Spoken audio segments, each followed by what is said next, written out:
What's up, guys?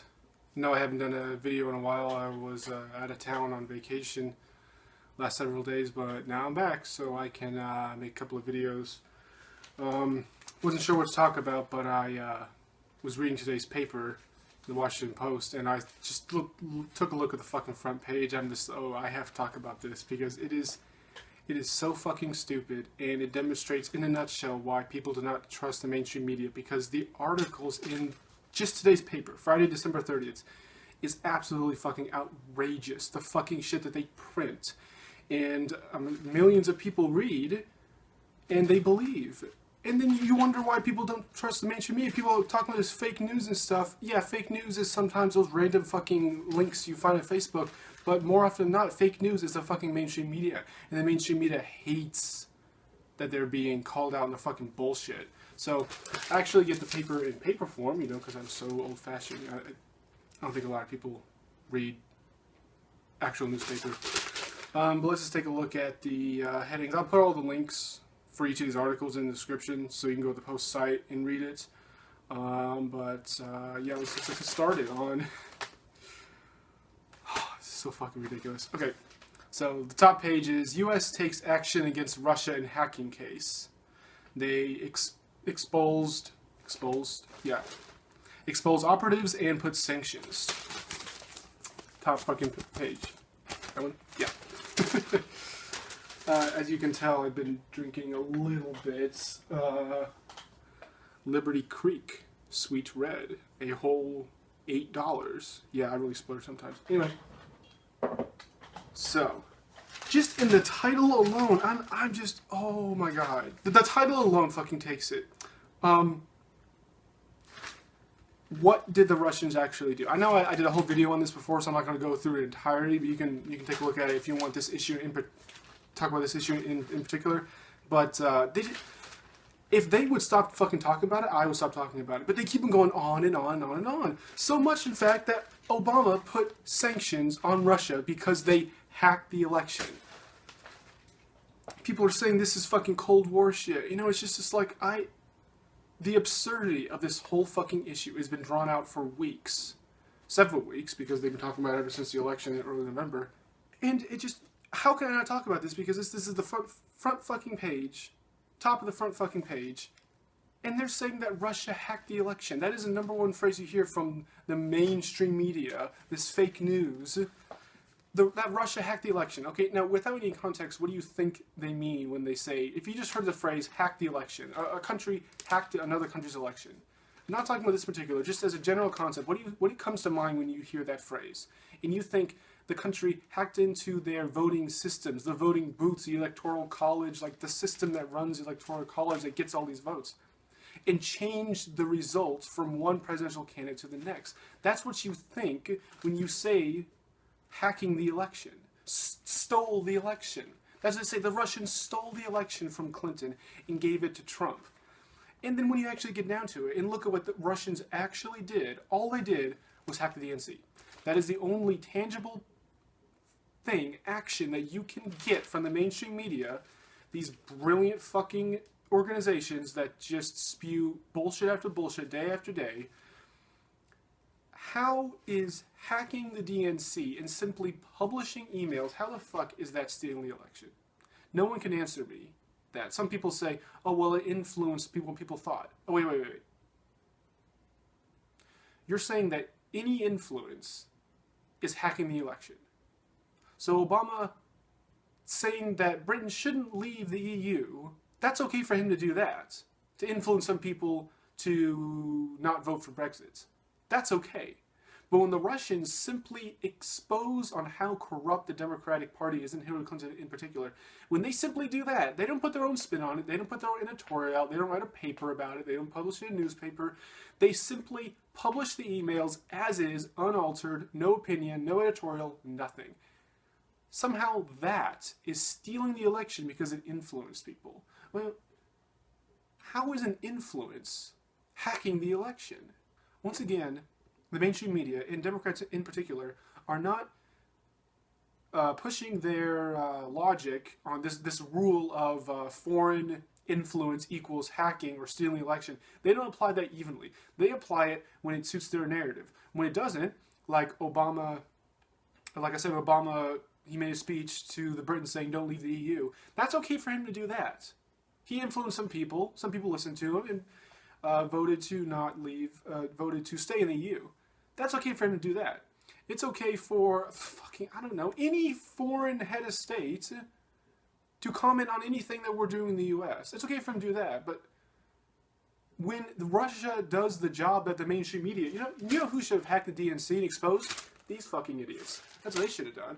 The Post was the organization that ran Watergate. They are the ones that exposed Nixon for being a fucking crook. Did they steal the election from the Republicans? Did they steal Nixon's credibility? Did they? No! No one fucking said that. But now, when the Post is run by fucking idiots, the fucking progressive ideologues who are fucking retarded, now another country doing the job of what our own fucking journalists should be doing, instead of writing about fucking stupid shit. The opium epidemic, we'll talk about that in a second, that's what our journalists, that's what our newspapers should be doing, instead of writing fucking bullshit and just spewing half-truths and declaring it news. That's what they should be doing. And they're mad that Russia stole their thunder, and now they're full of bullshit. Russia didn't hack the election. They hacked the DNC and simply published emails. So you wonder why people think the mainstream media is fake news? Is because the first fucking title on the front page is a lie. They didn't hack the election. You're saying that, and then when you pressure them into giving them the answer, they say, oh no, they hacked the DNC server. Oh, those are two different things. And you know it. And you're saying they stole the election because you want people to conjure up the image of Russia actually changing the votes and hacking votes. Okay, so that's the first fucking retarded thing they published on Friday, December 30th. Then we're going to the opiate epidemic. Apparently, there's an epidemic in this country where opiates and heroin and cocaine simply run through the streets, in the air, in the atmosphere, and infect people, and people have no choice but to kill themselves over these drugs. I hate the narrative pushed by, well, not really progressives in particular. A lot of progressives do think of this, but people across the spectrum believe that addiction to alcohol or drugs is simply it's a disease. You just caught it. Oh, bad luck. I just caught it. None of my actions led up to this. It's not my fault that I'm addicted to whatever. It's the pharmacy's fault. It's the drug dealer's fault. Not my fault that I shoot heroin all the fucking time and then I overdosed and then I died. That's not my fault.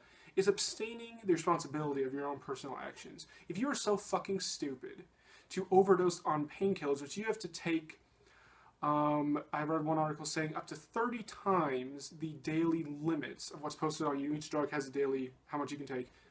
30 times. I think for Percocet in particular, the opiates, so Percocet and Vicodin, is 30 times more of the daily usage. If you're so fucking stupid to take a whole bunch of pills and just chug the whole entire thing, and then you overdose, that is not the pharmacy's fault. That's not the pharmaceutical company's fault. That's not anyone else's fault but yourself. But the main narrative in U.S. mainstream culture is to abstain responsibility. People aren't stupid. They have all these mental conditions that explain their fucking stupidity. So you can't call people stupid. You can't call people addicted. No, it's a disease they just caught, like the flu or a cold. They didn't do anything particular to do it, to catch it. They just had bad luck. Oh, now you're supposed to feel sorry for them because they killed themselves in such a stupid way. No, I'm sorry. I don't feel sorry for the 30,000 plus people who shoot themselves with heroin and try to blame someone else. I feel sorry for the kids who have to watch their parents slowly kill themselves because they're fucking retarded, but in all honesty, that is just Darwin's evolution rooting out the retards. It's honestly better for this country. If you're so fucking stupid to do that, you should not be in charge of kids. No, the kids need to go to somewhere else. And you're going to say, well, the adoption agency is really bad in this country. Whole nother issue. Not talking about that. I agree. The adoption agency, the adoption system in this country is really fucked up and should be more streamlined and more efficient. But that's not an excuse to say, well, I don't want these kids to go to adoption agency, so I'm going to leave them with heroin addicts. That's a great idea. Don't let kids get adopted. Leave them with heroin addicts. who shit themselves and die, and then the kids are wondering what happened to mommy and daddy. Just, fucking hell. Are you serious?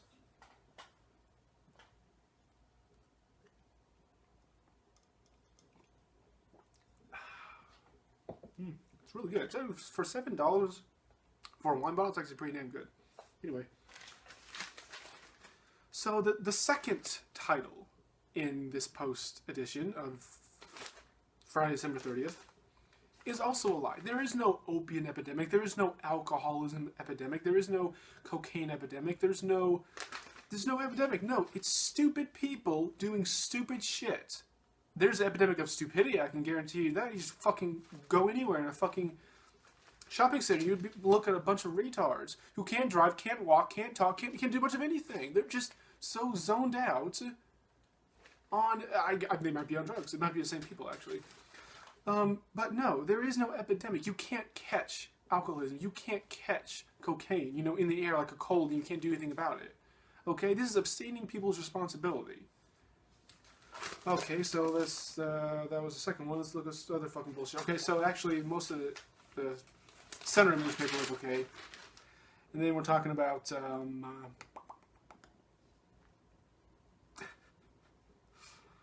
Charles Krothenheimer, the American Dracula, if you ever see him on TV. That's what actually he fucking looks like. He's the Post's right-wing writer. And he's right sometimes when he's bashing Obama. Not in this case. But I'm sorry, I need to prepare myself to read the stupidity that Krothenheimer puts out. He says that Obama backstabbed Israel by abstaining from the UN resolution that was passed a couple of days ago that condemned Israeli settlements.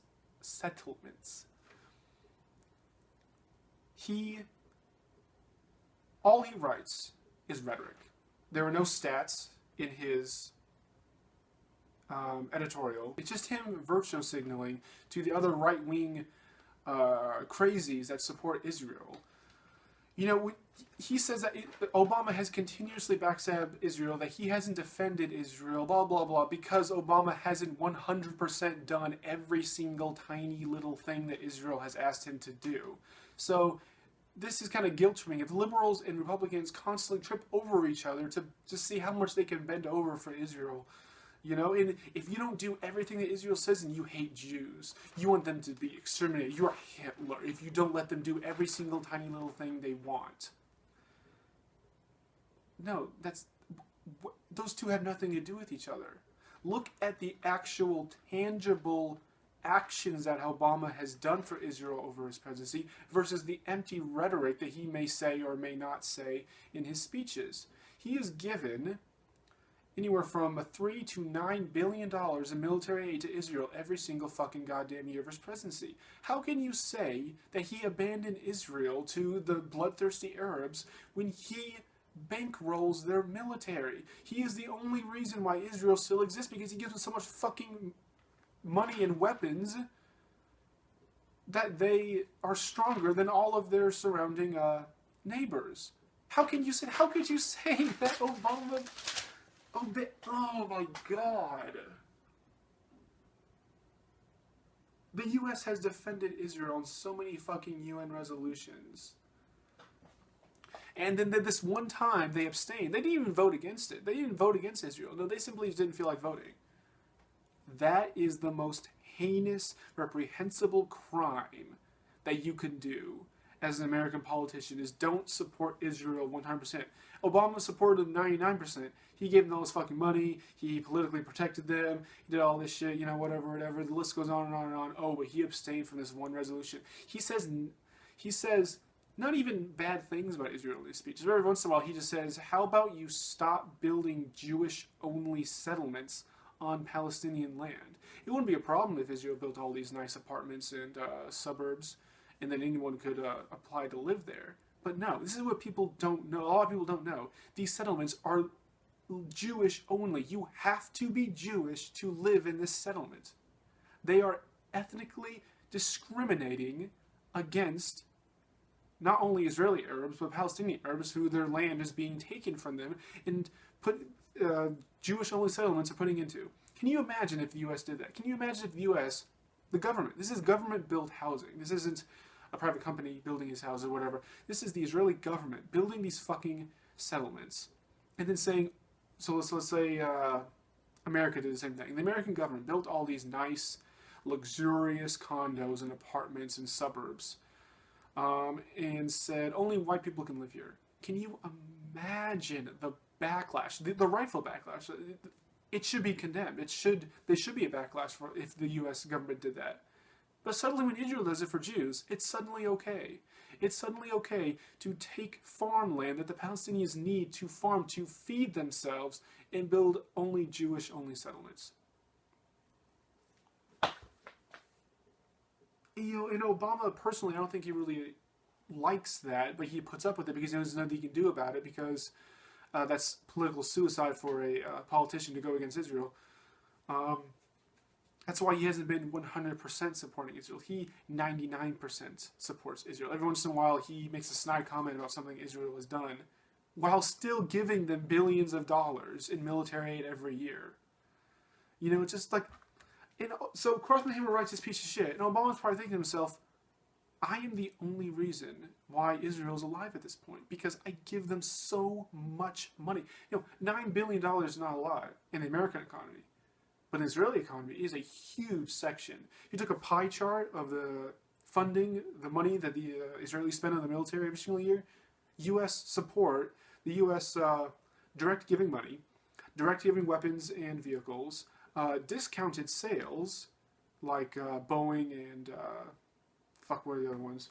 Lockheed Martin, sorry. So Boeing, Lockheed Martin, they give them, not only do they give them free shit, they give discounted sales to the Israeli military. You know, so they're doing all this shit for Israel, and then you're saying, I backstabbed them. That's just, oh my God. And you wonder why people don't trust the mainstream media. Now get past all the stupid, empty rhetoric that Krothenheimer usually spews on the Washington Post. Now, look at the tangible evidence. The U.S. has continuously blocked UN resolutions that condemned Israel. We give them all this money every single fucking year. That's what matters. That is support to a country, not some stupid little speech in Cairo where he says one little thing. No. Actions speak louder than words. Actually, I think we're done with the Washington Post for today. There was another article on MSN. MSNBC is another mouthpiece for the liberal media that's just complete bullshit. They have so many articles. That website is a huge media machine that puts forth dozens, if not hundreds of articles every single day on different topics. You know, and just almost all of it is fucking bullshit. It's all wrong. It's categorically wrong. So, not only is it wrong, they spew half-truths. So they did an article saying that Trump praises Putin, and they were framing it as wrong. You know, Trump supported a dictator. Trump supported someone that hates gays, that wants them murdered. Just, how can we allow this person to be president? It is wrong to praise Putin, because Putin is a fucking dumbass. He's a fascist, takes away rights. So as a libertarian, I had to be against him. But just wait on your empty rhetoric, wait on your buzzwords, wait on your virtue signaling. Let's see all the dictators that the Democrats have supported throughout the years, and see how they have a huge double standard where it's okay when I do it, but when Trump does it, it's bad. And they act like they don't do it. They act like liberals and progressives actually champion liberal values and democracy like they used to, but now they don't anymore. They honestly think that's what they still do. Just fucking take a look at my globe and see what countries the liberals have praised. Colombia was taking away taking away lots of their citizens' human rights by creating secret police forces that kidnap people in dead of night and then torture them into confessions and then killing them. You know, those are the people that the liberals champion. Colombia, Venezuela, not exactly dictators. Okay, let's put some actual dictators on the map here. Libya, you know, before 2011, the liberals loved Gaddafi, and then when it was politically convenient for them to go against Gaddafi, they went to. So Libya, they like Sisi in Egypt, they like Saudi Arabia, they like the strongmen in Yemen before he got kicked out because people are tired of his bullshit. They support the Dictators in United Arab Emirates and Qatar, in Bahrain. Oh yeah, Saudi Arabia gave a whole bunch of help to Bahrain to quell their democratic revolution. And guess who finances lots of Saudi Arabia military? So indirectly we supported that too. Pakistan? Yeah, they had dictators for a while. Yeah, we supported them. They supported them. You know, so just fucking take a look at the goddamn globe and see all of the autocrats and dictators and tyrants that the liberals have championed over the years. And then you see how their condemnation of Trump supporting Putin is just completely retarded. It's devoid of reality. They act like they don't do it. Only the Republicans do it. Excuse me. No, both of you guys do it. Both of you guys love fascists. And I fucking rail on you guys all the time for that. So don't act like you don't do it. So, Trump, them running an article saying that Trump praises Putin is not a lie. It's not fake. But without context, you see that's complete bullshit. And you wonder why people think that MSNBC, CNN, ABC, Yahoo News, all these fucking things are fake news because they publish stuff like that. They know it's bullshit. They know, as progressive, it's bullshit to condemn Trump for praising Putin because they do the same thing to all these dictators who have killed thousands of their civilians, taken away all these rights, just made millions of people made their lives a living hell. And the progressive love those autocrats. They give them money and military aid every single year. So you can see why, while that article is not an outright lie, it's complete fucking bullshit. It's just empty rhetoric. It's virtue signaling. It's trying to create a false reality. It's trying to support the false narrative that the progressives champion that does not pertain to reality at all. It's just in their own little fantasy land. Republicans love autocrats, whatever. And the Democrats, they don't do that. They don't do that. They champion democracy and human rights. On a closing note, I don't care what you say in some stupid speech. I don't care what you say at the UN. I don't care what you say in Cairo in 2009. I care who you give money to. I care who you give weapons and ammo and military vehicles and military training and intelligent training, which basically means training your government forces to learn how to infringe upon your population's human rights and then maim them, kill them, torture them, put them in jail, don't give them access to a lawyer, just tear up all the human rights that they are, inalienable rights that every person is given to. Yeah, just tear that up. I don't care about your rhetoric. I care about what your actions are. Democrats support autocrats just as much as Republicans do. So, thank you, Washington Post, for giving me this lovely video. It's Friday night. I'm done.